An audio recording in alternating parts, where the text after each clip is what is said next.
벽골나방, 입마리나방 이런 것들이 방제적인 부분에서는 사실 크게 다르진 않습니다. 순나방약 따로, 심식나방약 따로, 불나방약 따로 이렇게 하는 거는 아니고요. 보통 전체적으로 관리하는 방법은 비슷하기 때문에 일단은 약제적인 부분은 그렇고 이 교미교란제라고 해서 말 그대로 이제 이 교미하는 활동을 계속 방해를 해줘서 개체수에 대한 증식을 막아주는 거거든요. 그래서 이런 것들은 4월 중하순에 한번, 7월 중하순에 한번 이렇게 써놓긴 했지만 사과가수원 같은 경우에는 복숭아 같은 경우에는 꼭 2번 설치하라고 제가 말씀을 드리는데 사과가수원 같은 경우에는 보통 한 7월달 정도에 한 번만 하시더라도 괜찮으실 것 같아요. 그리고 이 교미교란제나 예찰 트랙 같은 경우는 저희가 판매하는 것도 그렇고 제가 알아보는 것도 그렇고 사실 회사마다 차이가 좀 있더라고요. 2종, 4종이라고 딱 저렇게 명시되어 있는 건 아니고요. 통상 2종은 순나방, 심식나방이 맞긴 한데 4종 같은 경우에는 보통 그 제조하는 회사에 따라서 조금은 차이가 나기 때문에 이런 것들은 확인을 좀 해주시면 좋을 것 같아요. 2종, 4종이 어떤 의미인지는 아시겠죠? 요 순나방과 심식나방에 대해서 교미교란의 효과를 가지고 있다라고 하는 게 2종이고 4종은 얘네까지 추가적으로 되는 건데 요거는 이제 제조 회사별로 좀 차이가 있습니다. 그래서 예찰 트랩은 말 그대로 예찰을 하시는 거거든요. 어느 정도 이 예찰 트랩에 순나방이 확인이 되면 방제를 해야 된다라는 게 있는데 사실 그거보다 또 저는 이제 수시로 확인을 해야 된다라고 말씀을 드리고 싶고요. 요게 이제 교미교란제의 모습이시고 요게 예찰 트랩 이렇게 생겼다라는 걸 한번 보여드리는 거고요. 추가적으로 그 갈색 날개 매미충입니다. 연 1회 발생을 하고 알로 월통을 하는데 가장 많이 보시는 모습이 이런 모습이실 거예요. 우리 가지가 문제가 있어, 가지가 부러졌어. 해서 가보면 이렇게 안에 밀랍 형태로 갈색 날개 매미충이 이제 알을 까는 모습을 보실 수 있어요. 그죠? 먼저 보여드리면 그렇죠? 이렇게 생긴 애들 많이 보셨죠? 가수원에서. 네. 그래서 갈색 날개 매미충 같은 경우에는 초반에 이제 5월달에서부터 약충을 통해서 시작을 하면서 사실 방제해 보신 분들은 알겠지만 잘 안 잡혀요. 그죠? 잘 안 잡혀요. 갈색 날개 매미충 전문 약제 갖다 뿌려도 약간 약을 뿌리기 시작만 해도 옆에 콩밭이나 어디 다른 그 잡목이나 이런 데 날라갔다가 다시 또 유입되고 하는 모습이 굉장히 많거든요.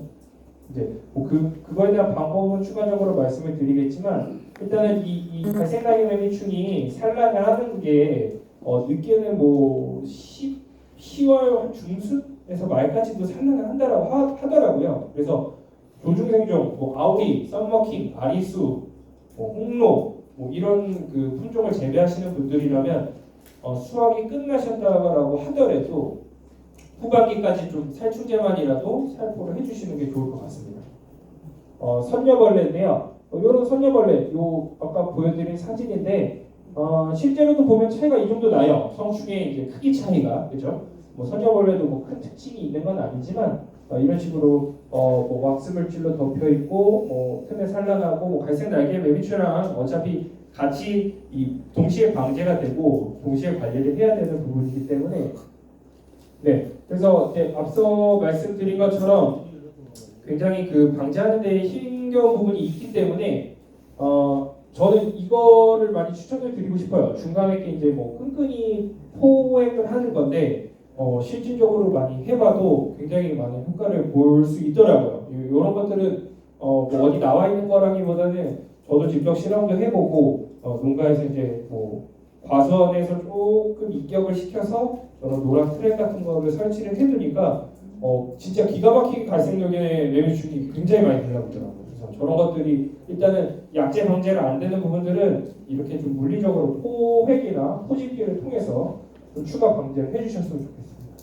네, 이거 흡수나방 같은 경우에는 사실 작년이나 재작년에는 크게 문제가 되진 않았던 것 같아요. 그래서 야행성이기 때문에 얘네들 실제로 보셨는지 모르겠지만 실제로 보시면 개체수가 굉장히 큽니다. 그래서 개체 크기가 크다 보니까 여기도 제가 써놨을 거예요.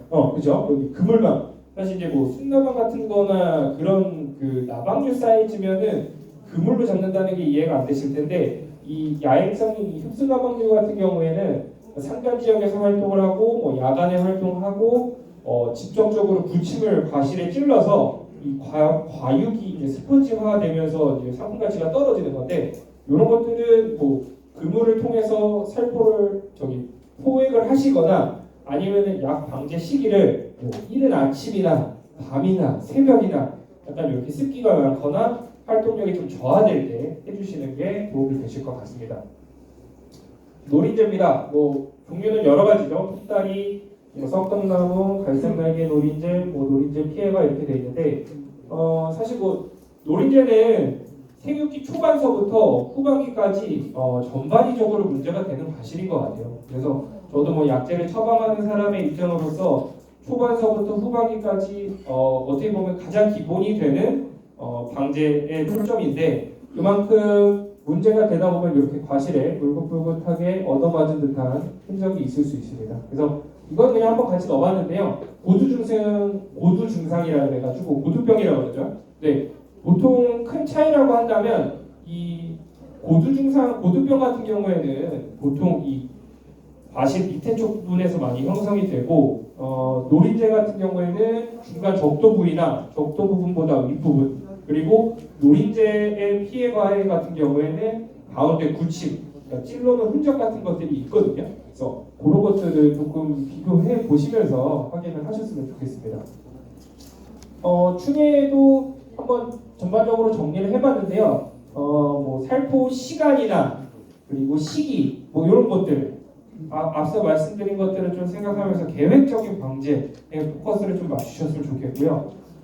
살균제와 똑같이 계통별로 계속 같은 약을 살포를 하시다 보면 응애 같은 경우에는 뭐 그 교차 저항성에 대한 문제가 생길 수가 있기 때문에 지속적으로 조금 교호 살포를 해주셔야 되고 마지막으로 이제 뭐 그 외래충 약제 같은 거 나오는 거 있잖아요. 아까 말씀드린 거 그런 것들 과수원 안에 뿌리시는 것도 좋긴 한데 뭐 그거뿐만이 아니라 추가적으로 약제를 사셔서라도 그 생육기 중간중간 6월달 이후서부터 중간중간 그 약충이 활동하는 그 시기서부터는 주변의 과선의 주변에 뭐 산간지방이나 다른 장목들이 있다라고 하면 바깥쪽으로도 계속 좀 살충제를 쳐주시는 게 굉장히 도움이 될 것 같아요.